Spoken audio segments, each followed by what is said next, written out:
Hello, welcome to today's immigration tidbit. The answer to your question is yes. Assuming that his sentence has finished, the norm would be that they have to pick him up within 48 hours. The real issue, though, is what are you going to do about it? You would actually have to file a federal court action under habeas corpus to show that he's being unlawfully detained and all kinds of legal stuff to get him out. And of course, that takes time, money, and all kinds of stuff to do. So you would have to proceed on that basis to go forward with this. If he was, for example, in California, this would not happen. He would either be picked up or released. There's a certain respect that the authorities would have for the immigration law and for the separation and so forth. But apparently over there, in that particular case, they don't care. They're going to hold him until ICE finds their way to get to him. So you might want to see if there is an attorney out there that will quickly be able to bring this off to federal action. Now, given that, that's just the first thing.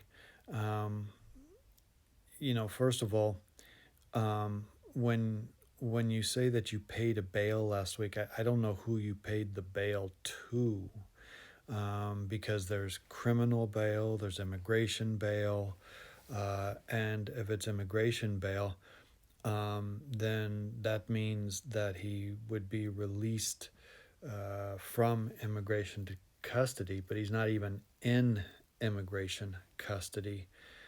So time-wise, it would be a little strange that you would have the information to pay an immigration detention bail even though he is not in immigration detention, which leads me to believe you might have paid bail to the wrong entity.